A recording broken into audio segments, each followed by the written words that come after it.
Hey everyone, this video is going to be a little bit different, so I actually created timestamps so that you can go to the different sections of this video a lot more easier. So let's just roll right into it.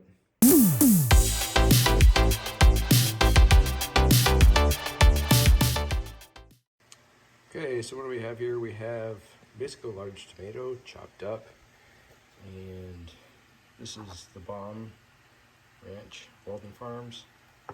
And these are the wraps that I use for my burrito. As you can see, there's actually 45 calories, but they're loaded with fiber, 11 per. And I'm basically going to be using 9 of them, so you can do the math on that. You've got pre-cooked 99% crown turkey, pre-cooked chopped up chicken breast, that's a pound. That's over a pound, probably a pound and a quarter. And you've got mushrooms, again, great, only 30 calories for 4 ounces here. So you have 4 cans of those.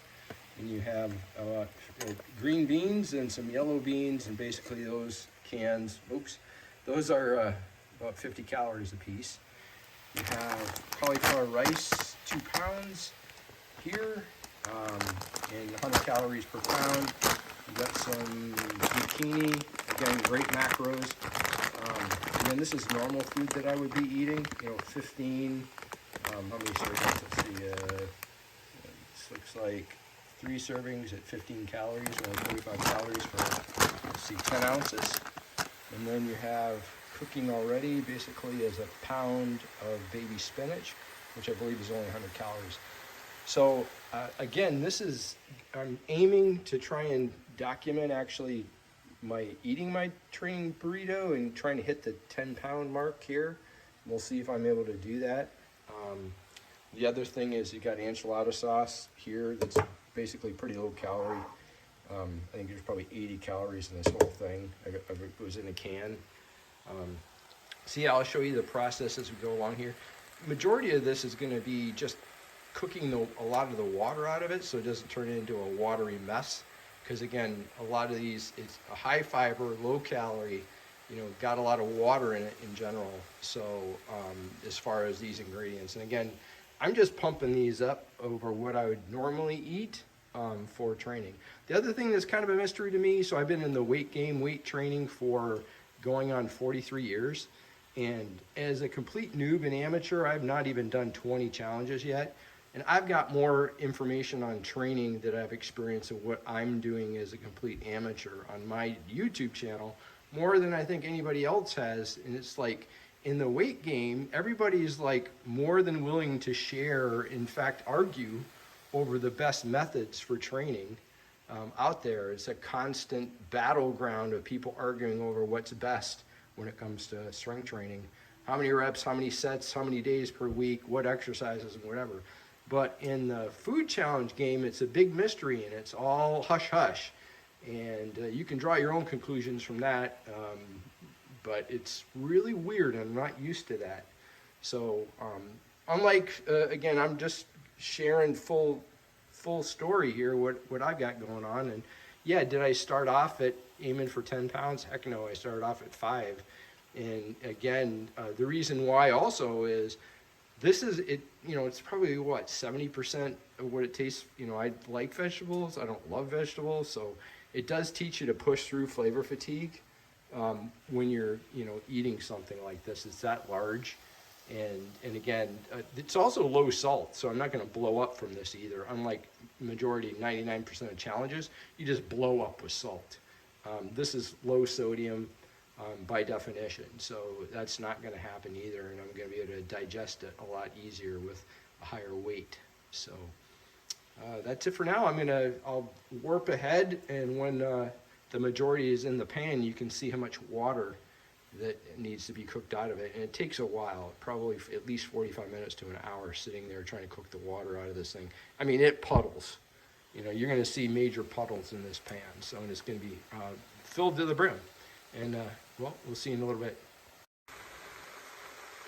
Okay, for right now, I got the ground turkey, the chopped up chicken, and the spinach, and all the mushrooms. And here is a secret weapon. If you've seen my pasta dish on Instagram, it's called skinny pasta. And yeah, I put pasta in the burrito. And the thing, it's a secret weapon, so it's basically all fiber, and it's only 9 calories for 7 ounces. And so, yeah, that's like super. If you want pasta, highly recommend it, skinny pasta. The fettuccine is pretty close to real noodles. And here we go. So that's basically, we're only talking 27 calories I just dumped in there, by the way.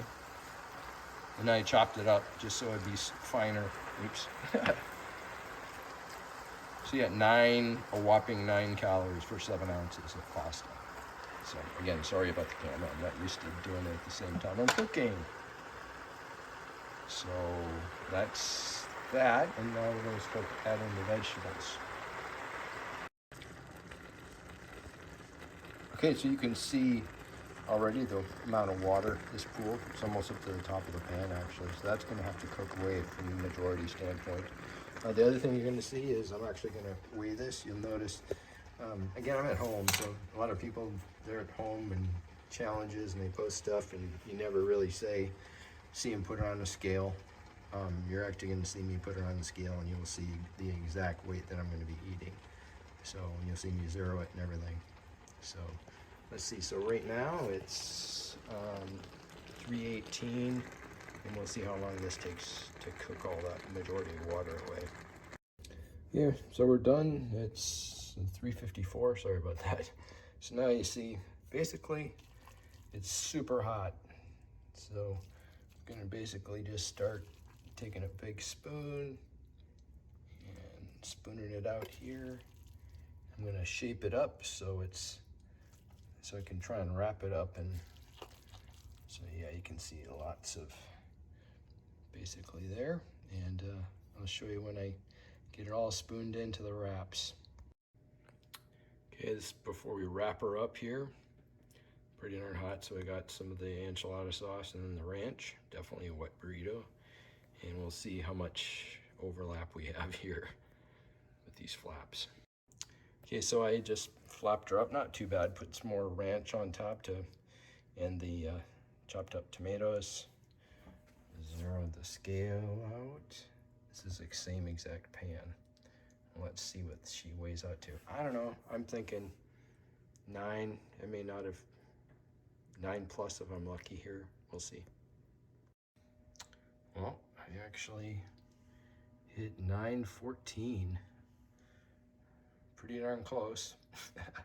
So you could say 2 ounces short if I have a few sips of we can probably add a little bit more ranch, but I'll take 914. So it's basically 2 ounces short of a full 10 pounds. And there you have it. Now I like separating into thirds, again, psychologically, when I'm going to eat this, and I will actually put it on video. My goal is going to be to hit, with a good pace, try and limit the amount of flavor fatigue with the soda. That's what I use for flavor fatigue. Try and limit the amount and see if I can hit 30 minutes or less with just a good pace. See if I can keep the pace and minimize fall off when I take this on. So we'll see in a minute here. Again, I'd rather have it hot. It's one of the other things I kind of battle with these things, that does hold the heat inside pretty well, so I have to slow down just because of how hot it is in general. But again, this is a wet burrito, so chewing isn't going to be an issue per se. So see you in a little bit. All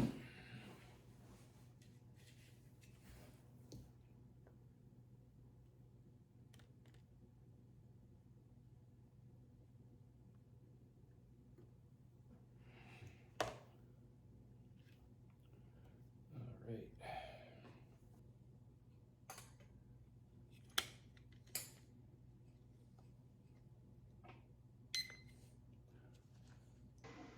Hey everyone, this is a little bit different video.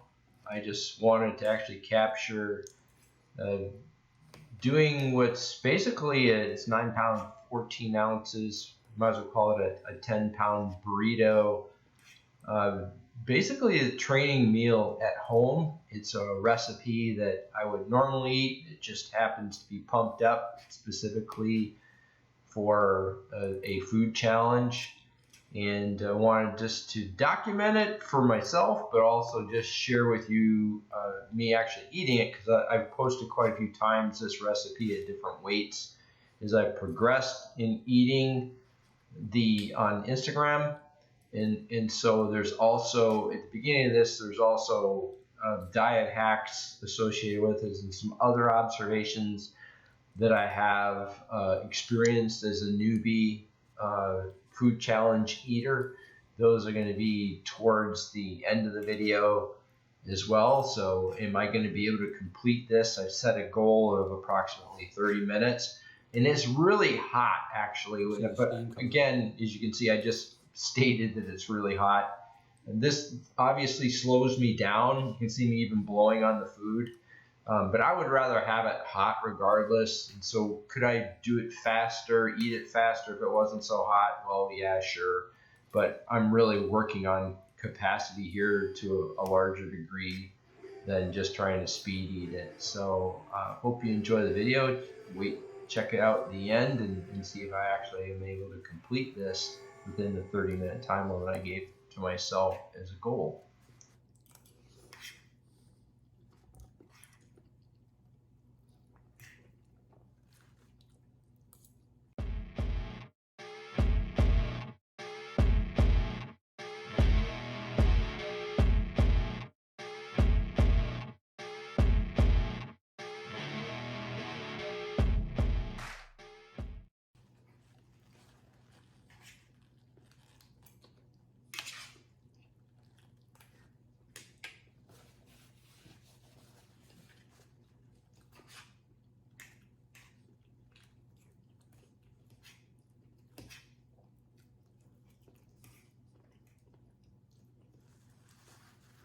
Getting hot.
Two-thirds done.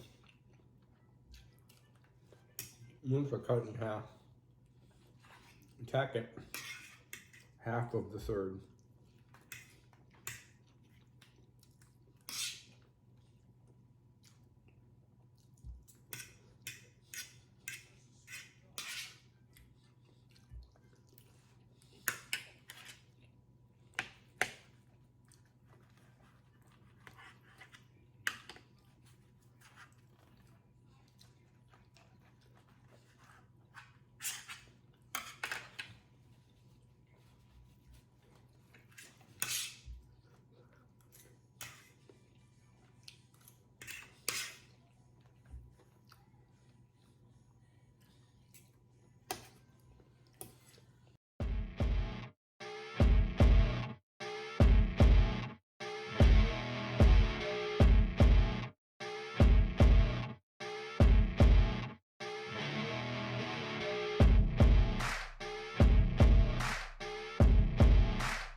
Well, hopefully if you made it this far in the video, you can see that I have slowed down. I do have, so I was hitting major flavor fatigue at this point. I wasn't capacity-wise tapped out by any means, but it was, again, much slower for the if you look at the time now, 25, and then what time I actually completed. My body at this point doesn't want to swallow the food, and if you try and swallow it too fast, then bad things start to happen. So I've noticed when I've watched other people doing food challenges, they have this, it's like a same type of thing where you're putting food in your mouth, but your rate of swallowing, at least for those that are hitting the flavor fatigue, it's something to look for. You can see I've got a lot of food in my mouth, but I'm not doing a whole lot of swallowing. I mean, that's the difference between someone that's a professional and someone like myself, where if you got a 20-pound capacity plus and are able to just push through and continue to swallow, that really is, the mental aspect of it, and just being able to do that and push yourself without getting flavor fatigue is a really huge deal in any sort of food challenge. And that's the difference, like I said, of me milking it versus someone that's a professional that's just going to literally power right through this thing from start to end and have the same swallow, what would you call it, swallow rate of food. So, I mean, it's a big challenge, obviously, for me. I mean, 10 pounds is not something just to shake a stick at, but again, we're not talking about, 15 pounds like someone like Jeff Esper, Molly would do. So anyway, let's see where I go with this.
Let's see.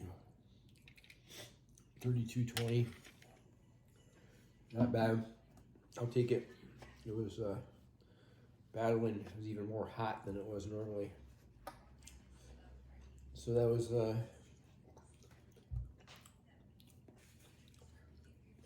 so I was listening to music. So that was basically close to 10 pounds, 9 pounds, 14 plus ounces.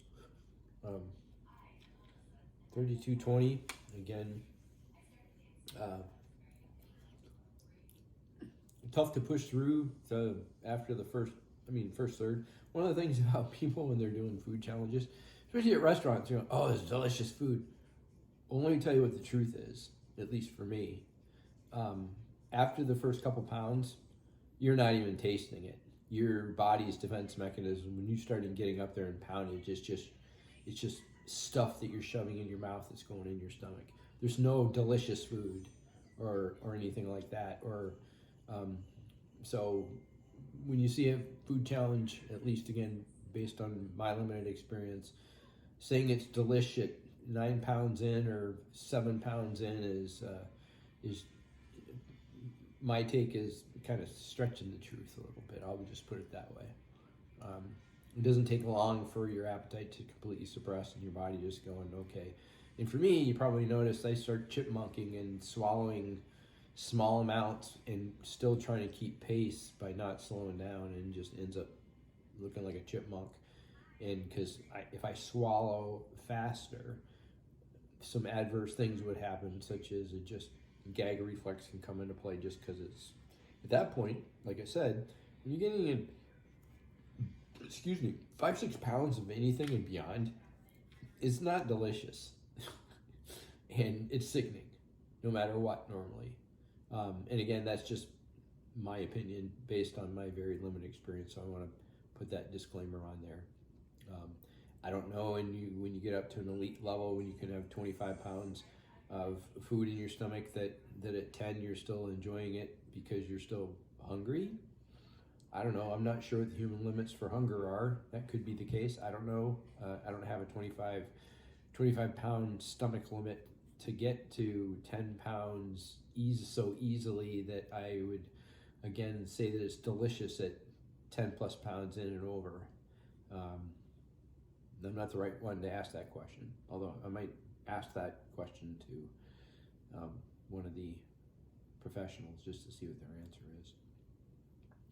So that's a real training session, real burrito, real weight. Again, I'm able to eat like this too and actually be in a calorie deficit. I don't need to eat 10 pounds normally, but if you could think about what I went through with the food and just eating more healthy, satiating foods that are high in fiber, you can maintain a lower level of body fat. You can not gain weight associated with doing food challenges. Excuse me, or even training for food challenges, because I can actually be in a calorie deficit and train. So just based on, again, it's still the main thing is still calories is the most important thing, and how many calories you're taking in versus calories burned. And by the way, there's no way, and I stated this in one of the comments in someone's YouTube video, unless you're maybe Eric the Electric or you're doing someone that's doing an ultra marathon, there's no way, unless you go on crash diets after gaining a bunch of weight from doing food challenges and do this yo-yo with your body weight back and forth, there's no way to not gain body fat if you're consistently doing food challenges, unless you you limit your calorie intake. That doesn't mean, again, you walk around hungry, because I don't do that, but I'm able to actually limit my calorie intake post challenge, and it usually takes me about 3 to 4 days to get back to normal and normal body weight. And I track body weight every day as part of it. So well, that's about it. I figured, again, nobody shares this stuff really to any large degree, and now at less than 20 challenges, I actually have probably the most training videos out there on YouTube with respect to food challenges. So I'm going to continue to do that as I go through this journey, which really isn't too much longer, frankly. I kind of get on these human performance things. I did it with grip. You can look me up as Captains of Crush. I still run the gripboard.com if you're interested in grip strength. Same thing with Cyberpump. I've been running that since 1995, which, again, earlier I mentioned I've been basically training for 44 years. I'm coming up in 2023 with weights, competitive power lifter, etc. That was another one of my things of trying to push the limits. And for me, I just love the process and the tinkering and the experimenting, and at some point here, probably sooner than later, I've got a pretty short bucket list. I'm going to be 60 in 2023. I'm not going to go out of my way to do food challenges unless it's super convenient, and you got to win before you begin, as Randy the GOAT says, and there's just no way I'm going to be continuing to do this. Just like my other things, I met a bunch of my grip goals, and basically I was done with trying to train at a high level for grip strength. Same thing with powerlifting, and now it's food challenges. So, all right, thanks for watching, and we'll see you next time.